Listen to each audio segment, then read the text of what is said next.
Hey everybody, it's Jason Blaha here, and today we are going to cover another week of Mike's training. It was really popular last time I did this. A lot of people were quite excited to see it. They're like, "Oh wow, we're actually seeing full workouts from one of your clients, what they're doing." And I've put a screenshot of his template for this week up at the start. And yes, he started off with a bench press. This is a PR, so we got a 340 bench. Would definitely pass in comp. By the way, I had a bunch of trolls come through on his axle bar bench saying, "Oh, that's not meat legal." Or it's like, what? What are you guys talking about? Bunch of clowns. I banned them all. After that, obviously, as you guys see, we change up his supplemental work a little bit as we go. So this week we're doing football bar bench after the max. And obviously we don't normally test those classic lifts very often, but he was ready for a PR, so we went ahead and hit it. Right? We don't actually test his bench very often. Generally no more than once every 6 to 8 weeks.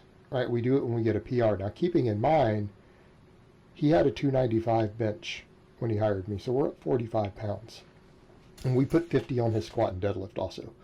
So, and also a few people have asked, hey, is he natty or YouTube natty? If he wasn't natty, I probably wouldn't be doing these sort of videos. I am not saying I don't have clients who use gear. I do. I'm not saying I don't have clients who use a fair amount. I have one guy who runs a gram. I have a guy who runs a gram. I'm not going to use them for this sort of purpose because I believe the majority of my audience is drug-free. It's just like the majority of my clients. Mikey is a drug-free lifter, lifetime drug-free. Okay. Now, he's been training for 12 years, so he's built a hell of a base. And he doesn't worry about being real lean. Like, Mikey's not ripped. Right? He's thick. He's not ripped. He's not worried about it. So right now he's walking around at 215. Okay, I think he was right around 200 when he came on. So I mean, we put on 15 pounds of body weight in that time, and a pretty good chunk of it has actually been muscle. People say, well, how could a guy who's been training that long gain? Because he was way below his potential. So we've put a pretty good chunk of muscle on. I'd be willing to bet half of the weight that he's gained has been muscle. We're pretty close to. And that's okay because you look bigger and thicker when you do that. You know, if over the course of time you gain, say, 7 pounds of muscle and 7 pounds of fat, and you're not fat already, you're going to look a lot bigger and thicker. And then you see his JM presses and stuff there. Those were obviously a set to failure because we push this stuff pretty hard. As you guys see for most of his lifts, it's 70% for sets of 10 on most of the supplemental lifts. And some stuff we base it off of other lifts. Like, you know, we can work rows and things off a percentage of bench, because in the long term I want my lifters to be as strong on a pen lay row as they are on a bench press. He's not quite there, but we're getting pretty good. Like, he's getting pretty close, and so we're trying to bring that up for him. Now for me, I can row more than I bench, but I'm not a particularly good bencher and I have a strong back. But for Mike, we really needed to put a lot of lat on him, because when he first came to me, lats and pecs were a big weak link for him in his upper body. And I know people are saying that now, like, well, look at what he's benching. He's got pretty good sized pecs. Well, we've put a lot of muscle on his pecs. Right? He had very, very strong triceps when we started. He had big arms because, again, he was a chest and arm bro when he started and did tons and tons of stuff early on in his training. Then you guys see we still do the snatch grip high pulls for him, and we've been keeping these in for a little while. He responds really well to them. He's progressed really well on them, so I don't want to rotate them out yet. Because he's doing so well with them. If they start to become an overuse issue, we'll rotate them out. But with some of that, because we're not pushing all the heavy singles and stuff on the same muscles, I'm not as worried about rotating those. We tend to rotate more of the back extension type movements rather than the upper and middle back stuff for most of my guys. But if we have to, we'll take them over to a wide grip row or try to mess with one of the other bars. Same thing like with the snatch grip work. His max effort lower for this week, which was a deficit deadlift this last time, was a safety squat bar box squat with 50 pounds of bands. So the row blue bands are 50 pounds. And he did pretty good on these today. I want to say he got up into the mid 300s. I would need to go back and check the notes. But considering box, safety bar, and again, 50 pounds of band tension, I'm actually quite happy with that. I'm happy enough with that I feel like he has a squat PR in the tank coming up. I should probably test his back squat, or at least a straight bar box squat with no accommodating resistance and see where it's at coming up in his next rotation, it wouldn't be a bad idea. Then for, again, back off work, we use the safety bar for sets of 10. Safety bar for sets of 10 at 70% of his max on that lift. And again, we know what that lift is because we've tested it. So with my guys, keeping in mind, I run them on Conjugate, so my lifters are maxing on a ton of these variations. And that's the beauty of having all of these. People are like, why do you need so many variations to max on? Well, we've covered in the past why we benefit from it. But in the case of my guys like this, if I have maxes all the time for everything, if I know what their max incline bench is, I know what their max football bar bench is, I know what their max is on a safety bar squat, we can program supplemental work on it, right, off of their last max. And if their supplemental work starts to get too high, because a lot of times I'll have these guys AMRAP their last sets on, maybe 1 to 2 exercises per workout. Not everything. Stuff that they feel really good on, we'll AMRAP it. Because if they can come in and get 13 reps at 10%, assuming the 10%, I don't always use that. It's my most common one. Some of my guys, I do mess with some 5s and 8s and 15s and 20s. But my baseline is 10s at 70%. Usually most of our hypertrophy training and supplemental work is done there. Same thing with his good mornings. We're using this bar for a while because he's really good with this bar. It's comfortable for him, but eventually I'll rotate him to his safety bar for good mornings. So again, we can rotate through these things. Same thing on his speed pulls. Like right now you guys are watching him do conventional, but I rotate waves. So a lot of times I'll do 3 weeks of conventional, right? 3 weeks of sumo. Sometimes we'll do deficits. Even though he's got bands and all that stuff, we still rotate through these different movements for the speed work. Same thing for, again, for the squats, we rotate bars. He has multiple bars you can squat with. So we have percentages for all those things. Because we max on all these lifts, we can throw any of these in at any given time. I can plug it in as supplemental lifts. I can plug it in as speed work, whatever we need to do. So I can throw new lifts back into the mix. Anytime I need to change something up, we always have data because we max on a couple of lifts every single week. And almost all my clients do this. At this moment, because again, I've had to bring in some new blood and stuff this year over the last couple months. I've got 4 people who are not on Conjugate, but the rest are on Conjugate. And all my long-term lifters are. No one stays on long-term and doesn't go on Conjugate, right? Unless you're really beat up. And I have one lifter who I might not ever put on Conjugate. He is very beat up. We're building him back up from severe detraining. He's in his 40s. And he's got some serious problems. But I'm going to build him up. He may not ever go on Conjugate, but that would be the rare exception. Everyone goes on some sort of Conjugate template. They don't all go on dynamic, though. That's probably a good topic for some Q&As later. Because I think they got asked in some of my blocks of Q&As. No, not everyone does speed work. I have some lifters who don't. But that's its own topic. Mikey is good at speed work. He's fast, even with those bands. So we do it. His rows are getting very heavy here. On this particular clip, I picked his very last set. So he's getting quite fatigued. They're slower than the others. But you'll also notice there's a slight weight bump. And then he does, again, high reps on the reverse hyper. Just like I do. Now, that's actually a more recent thing. For a while, we were doing just high reps for his off day, so he was doing it as restoration work. And I had him doing sets of 10. Now I've started bringing his overall reps up on his days. So actually what I've been doing is leaving him at the same weight, and I've been increasing his reps, right? And the goal is to get him up to 25s with the same weight he was doing sets of 10 on this. And then when we do that, I can keep ramping him up. But we're also running into a situation where he's getting back pumps and stuff on his bike and stuff later, some back cramping. And so we may need to actually reduce his restoration work. So for those curious, he does reverse hypers and band work on his off days. And then he rides a bike for cardio. So that's pretty much how we do this. But again, we have to watch total volume. It's something I've said before. Guys who are not on drugs, the total volume, we have to be careful with it. And in his case, if you go through and do the math, if you count the speed work is half sets, which I do. We're trying to keep him under 20 sets per muscle group. We stay under 20, right? Stay under 20.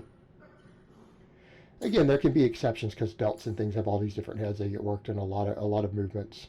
But the bigger muscles, quads, lats, pecs, hamstrings, triceps, all that stuff, we keep it under 20 other than the restoration work. But he does do a lot of reverse hypers. He does reverse hypers on his off days.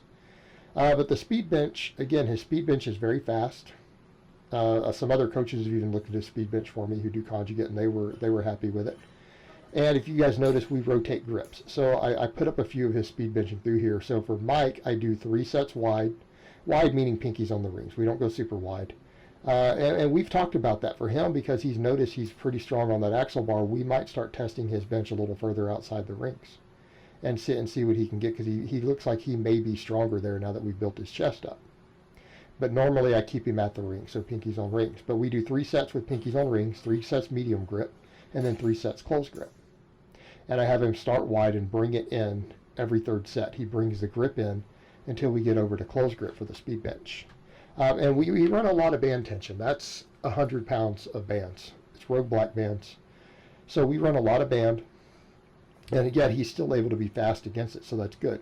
And people need to keep in mind with bands, as I've said before, when bands are set up properly, there is tension at the bottom. So if you see someone who has, say, 300 pounds on the bar with 100 pounds of bands, that's not 300 at the bottom. It might be 310 at the bottom, and it's literally, if they're doing that, it might be 380 by the time they're halfway through the rep. Okay, the bands increase exponentially.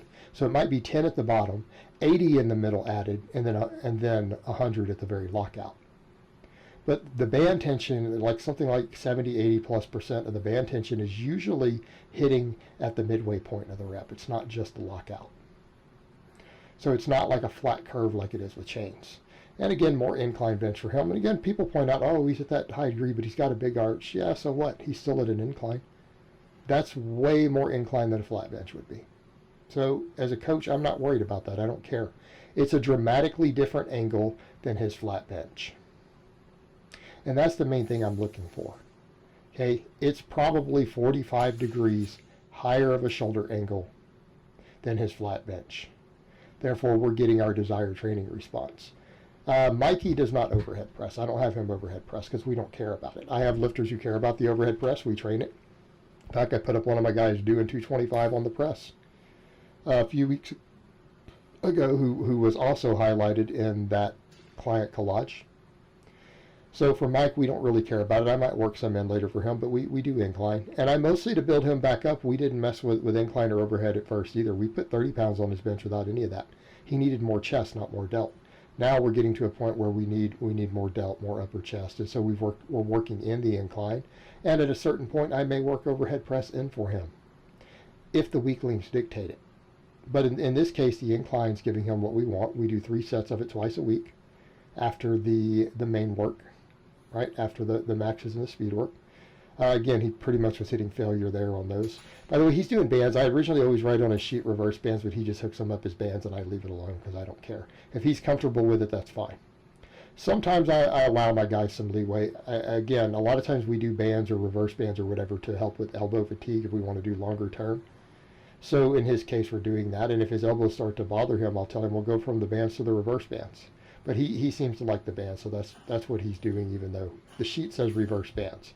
And reverse bands would be hanging over the top. So again, just for those who don't understand. And also when we get over to his speed squats, we'll discuss some differences there too, because I kind of got onto him about last time because I knew I was going to put that into the footage, and I wasn't happy with his speed squats. So I believe he has corrected it. We'll find out when we get there. Because again, I'm juggling a lot of clients, so I'm not sure, because I haven't re-looked at the footage since I ripped all of it, but I think he corrected it. We'll look at it when we get there. And then of course we have the snatch grip high pulls, and these are his back work. So for him, it's what we do for lats. We do the pin leg rows, the snatch grip high pulls, 3 sets of each, and then but he does all those speed pulls. So in his case, I don't necessarily need a lot of extra rowing because he does speed pulls. So someone like me who doesn't do extra deadlifting outside of my singles really, I can get away with and benefit from a little more lat work. So I do more. In his case, so this is good enough. And we're making sure his upper back gets hammered really hard. Now, we did do weighted chin-ups for a while, but I've replaced them with this because right now his upper back needs more work than just his lower lats and biceps and stuff. So we used to do chin-ups for a while. He ran a phase of weighted chins. They're not in there right now. So again, we rotate through these things. And as you guys see from the behind, he needs more upper back.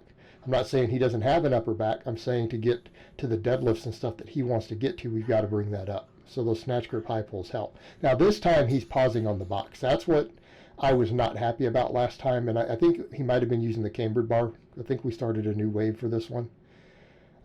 So we're over to the safety bar. And now he's stopping on the box and then driving up. But you guys will notice there, and look at that difference in the traps. Okay, it's not like he doesn't have traps and everything. But again, I'm dealing with a drug-free lifter. He's jacked overall, but we can look at that area and say, well, compared to a guy on a bunch of gear, those traps are too small. Yep, so we're having to work on them, right? We need to work on them. He needs the extra trap work. Something to think about for the drug-free guys. You know, that area needs work.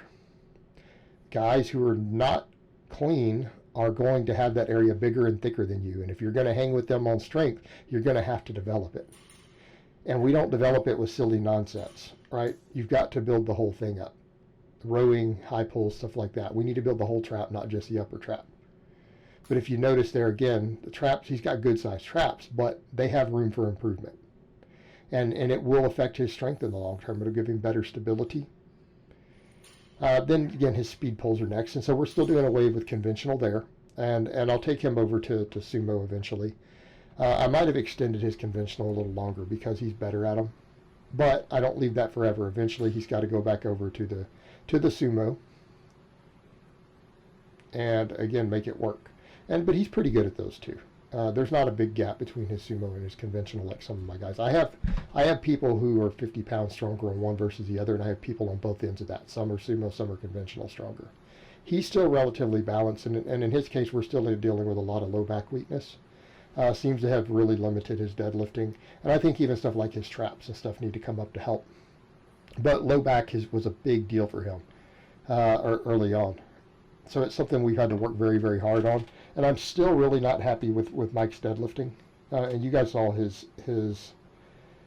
deficit deadlift max last time. He can basically squat as much as he pulls. So there's definitely some back work that needs to be addressed in there. Those are back weaknesses that are causing that.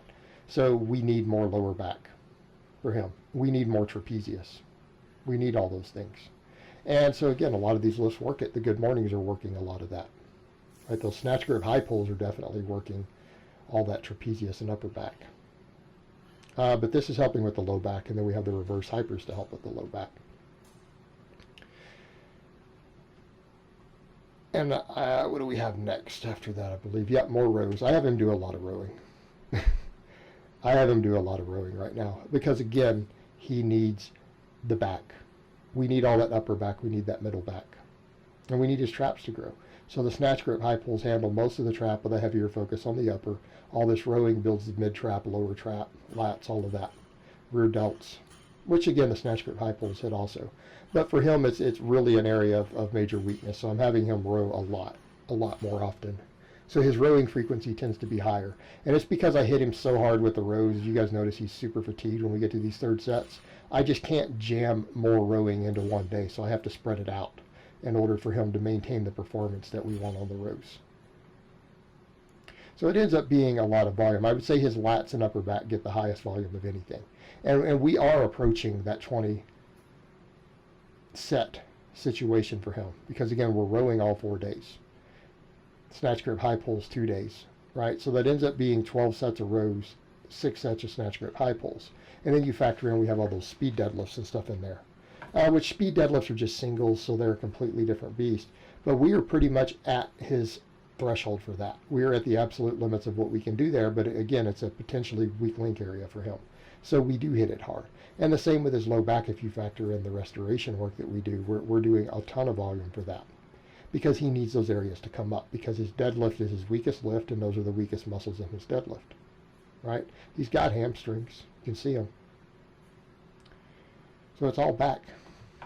All right, guys, but that's really all I have to say on that today. I hope it's been informative and enjoyable, and I will talk to you guys next time.